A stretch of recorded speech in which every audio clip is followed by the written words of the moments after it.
Hi friends, welcome to Sarnashi Birds Farm. இன்னைக்கு நம்ம வீடியோல எதை பத்தி பார்க்க போறோம்னா காக்டெயில் பேர்ட்ஸ் எப்படி வளர்க்கிறது, எப்படி மெயின்டெனன்ஸ் பண்றது நிறைய பேர் என்கிட்ட கேக்குறீங்க. அதை பத்தி வீடியோ தான் ஃபுல்லா நம்ம இன்னைக்கு பார்க்க போறோம். வீடியோ ஸ்கிப் பண்ணாம லாஸ்ட் வரைக்கும் பாருங்க.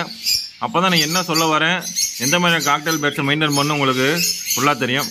வாங்க வீடியோக்குள்ள போலாம்.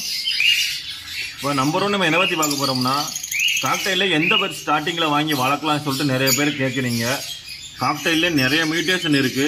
ஃபர்ஸ்ட் நம்ம எடுத்துக்கிட்டோம்னா இருக்கிற லோ மியூட்டேஷன் எதுன்னு பார்த்தீங்கன்னா கிரே கலர் தான். கிரே கலர்னு இந்த பறந்துச்சு பார்த்தீங்களா, இதான் கிரே கலரு. அது கிரே, அடுத்து லூட்டினோ, அடுத்து ஒயிட் ஃபேஸ், அல்பினோ வந்து நிறைய இருக்கு. காக்டெயிலே லோ பட்ஜெட்டு, நம்ம மெயின்டெனன்ஸு கொஞ்சம் கம்மின்னு பார்த்தீங்கன்னா கிரே காக்டெயில் நீங்கள் வாங்கி வளர்க்கலாம். அதுதான் இருக்குல்லே ரேட்டு கம்மி, ஈஸியாக அடாப்ட் பண்ணி நம்ம வளர்த்துக்கலாம். காக்டெயிலோட குணாதிசயம் பார்த்தீங்கன்னா பயங்கரமாக பயப்படும், ரொம்ப சைட்டாக போய்க்கூடியது. அதனால் காக்டெயிலில் வந்து நம்ம ரொம்ப ஆள் நடமாட்டம் இல்லாத தனியாக ஒரு இடத்துல தான் வைக்கணும். எல்லாரும் கூட்டிகிட்டு போய் நான் காக்டெயில் பேர்டு வாங்கியிருக்கேன், இந்த பேர் வச்சுருக்கேன், அந்த பேர் வச்சுருக்கேன் காமிக்கக்கூடாது. ஒன்ஸ் நீங்கள் வளர்க்க ஆரம்பிச்சிட்டிங்கன்னா காக்டெயிலுக்குன்னு ஒரு தனியாக கூண்டு, என்ன சைஸில் கூண்டு கொடுக்குன்னு பார்த்துக்கோங்க. காக்டெயிலை பொறுத்த வரைக்கும் 3க்கு 1.5 கேஜி தான் கொடுக்கணும். அப்படி இல்லைனா 2க்கு 1.5 கேஜி நீங்கள் வசதியை பொறுத்து நீங்கள் அதுக்கு ரெடி பண்ணி நீங்கள் கொடுத்துக்கலாம். நீங்கள் 3க்கு 1.5 கேஜி கொடுக்குறது ரொம்ப நல்லது. அப்போ தான் காக்டெயில் நல்லா ஃப்ரீயாக பறந்துக்கிட்டு இருக்கும்.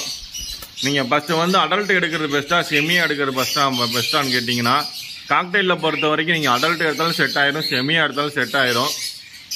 ஆமாம், நீங்கள் யார்கிட்ட எடுக்கிறீங்க, எந்த பிரீட்டை எடுக்கிறீங்க, எந்த கடையில் எடுக்கிறீங்க பொறுத்து தான் செட் ஆகும். ஒரு சில பேர் முட்டையை விடாத பேர் வச்சுருப்பாங்க. அது காக்டெயிலை பொறுத்த வரைக்கும் யார்கிட்ட எடுக்கிறீங்கன்னு ஃபஸ்ட்டு மெயின். ஃபார்மில் எடுக்கிறீங்களா, கடையில் எடுக்கிறீங்களா, அவங்கள பற்றி கேட்டுக்கிறணும் தெளிவாக. இது எத்தனை கிளச்சி எடுத்தது, செமியா அடல்ட்டா, என்ன எதுவும் கம்ப்ளைண்ட் இருக்கா கேட்கணுங்க. நிறைய கம்ப்ளைண்ட் சொல்ல மாட்டாங்க, இருந்தாலும் கேட்டு எடுக்கிறது ரொம்ப நல்லது. காக்டெயிலை பொறுத்த மெயின்டெனன்ஸ் பார்த்தீங்கன்னா ஓரளவுக்கு ஈஸி தான். ஆமாம், நான் மெயின்டைன் பண்ணிக்கிறேங்க. ஒரு ஆட்டோமேட்டிக் ஃபீடரில் இந்த மாதிரி இறை வச்சிடுறான், தண்ணி வச்சிடுறான். ஆமாம், முட்டை வரதுக்கு ப்ரீடிங் பாக்ஸ் கட்டிடுறான். ப்ரீடிங் பாக்ஸ் எப்போ கெட்டணும்னு பார்த்தீங்கன்னா அதையும் சொல்லிடுறேன். நிறைய பேர் வாங்கிட்டு போனோடனே நம்மகிட்ட காக்டெயில் முட்டை விட்டு குஞ்சு பொறிச்சிடும்னு சொல்லிட்டு குருவி வாங்கிட்டு போகிற அன்னைக்கே இதையும் சேர்த்து வாங்கிட்டு போயிடுறாங்க. காக்டெயில் குருவி கடையில் வாங்கிட்டு போகிறதுலேருந்து அதை சேர்த்து பாக்ஸையும் சேர்த்து வாங்கிட்டு போயிடுறாங்க. வாங்கிட்டு போய் அன்னைக்கே கட்டி விட்டுறாங்க. நாளைக்கே முட்டை விடுற மாதிரி இன்னைக்கு வாங்கிட்டு போய் இன்னைக்கே கட்டிடுறது, நாளைக்கு முட்டை விட்டுற மாதிரி டெய்லியும் திறந்து பார்க்குறது. காக்டெயிலில் வளர்க்குறவங்க மோஸ்ட்லி அந்த மாதிரி வேலையை வச்சுக்கிறே கூடாது. ஃபஸ்ட்டு ஒன்ஸ் காக்டெயில் வாங்குறீங்களா, ப்ரீடிங் பாக்ஸுக்கு கிட்டத்தட்ட பார்த்தீங்கன்னா ஒரு 2 வாரத்துக்கு அப்போ தான் கட்டணும். நீங்கள் காக்டெயிலை உங்களை பார்த்து பழகணும், நீ டெய்லியும் போய் இறை வைக்கணும், தண்ணி வைக்கணும். இவர் தான் ஓனர்னு சொல்லிட்டு எந்த குருவியாக இருந்தாலும் நீங்கள் எந்த பேராக இருந்தாலும் சரி, டெய்லியும் ஒரு 10 தடவை போயிட்டு வந்தால் இவர் தான் சரி நம்ம ஓனர்னு சொல்லிட்டு நம்மக்கிட்ட நல்லா அடாப்ட் ஆகிடும், பயந்துக்கிறோம். காக்டெயில் பொறுத்தவரை சை டைப் தான். நீங்கள் எத்தனை தடவை போனாலும் அதை பயப்படாத செய்யும். இருந்தாலும் தெரிஞ்சிடும் நம்மளுக்கு தண்ணி வைக்க வராங்க, இறை வைக்க வராங்கன்னு சொல்லிட்டு. போகும்போதுனா 2-3 பேர் சேர்ந்து மொத்தமாக போகக்கூடாது. யார் அதிகமாக மெயின்டைன் பண்ணுறீங்களோ அவங்க தான் அடிக்கடி நம்ம போய் காக்டெயிலை பார்க்குற மாதிரி இருக்கும். அதுக்கப்புறம் 2 வாரத்துக்கு அப்புறம் தான் நீங்கள் பாக்ஸே கட்டணும். போன அன்றைக்கே பாக்ஸ் என்ன பாக்ஸுக்குள்ளே போய் ஒளிஞ்சிக்கிறோம், வெளியில் வராது. அப்புறம் சாப்பிட்டு பாக்ஸுக்குள்ளே எதுக்கிட்ட போகிறவங்களும் பாக்ஸ்லேயே ஒளிஞ்சிக்கணும், கொழுப்பு கட்டிக்கிறோம். அதில் நிறைய பிரச்சனைகள் இருக்கிறனால தான் நான் என்ன சொல்கிறேன்னா, காக்டெயில் வாங்கிட்டு ஒரு 10-15 நாள் வச்சுட்டு தான் அதுக்கப்புறம் தான் நீங்கள் ப்ரீடிங் பாக்ஸே கட்டணும்.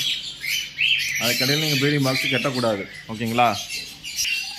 நம்ம காக்டெயில் பேர்ட்ஸுக்கு ஃபுட்டுன்னு பார்த்துக்கிட்டிங்கன்னா நார்மல் தினையிலலாம் சீடு மிக்ஸ் வைக்கலாம். சீடு மிக்ஸை பொறுத்த வரைக்கும் பார்த்தீங்கன்னா தினை, கருவரகு, அப்புறம் பனி வரகு, நெல் ஒரு 4 இது மிக்ஸ் பண்ணி வச்சுக்கலாம்.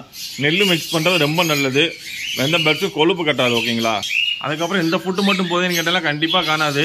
காக்டெயில் 6 இல்லை முட்டைகளில் இருக்கும்போது நம்ம அடிக்கடி கோதுமை கொடுக்கணும், கொண்டைக்கடலை கொடுக்கணும், பாசிப்பயிறு கொடுக்கணும்.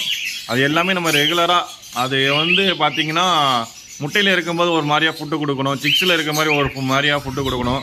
நம்ம டெய்லியும் கோதுமை கொண்டைக்கடலை அள்ளி வச்சிங்களேன், சாப்பிட்டு கொழுப்பு கட்டிக்கிறோம். அளவுக்கு மீறினா அமிதல் நஞ்சு சொல்லுவாங்க. அந்த மாதிரி ஃபுட்டுங்கிறது ஒரு மாதிரியாக டயட்டாக தான் கொடுக்கணும், ரொம்ப அதிகமாக கொடுக்கக்கூடாது. தினை 24 ஹவர்ஸ் கண்டிப்பாக இருக்கணும். ஷார்ட் ஃபுட்டை பொறுத்த வரைக்கும் காக்டெயிலு சும்மா இருக்கிற டயத்தில் சீடு மிக்ஸு போதும், அது டயட்டு போதும். அது முட்டை உரக டயத்தில் பார்த்தீங்கன்னா அப்பப்போ கோதுமை கொஞ்சம் கொண்டைக்கடலை கொடுக்கலாம். 6 இருக்கும்போது டெய்லியுமே நம்ம ஷார்ட் ஃபுட்டு கண்டிப்பாக கொடுக்கணும்.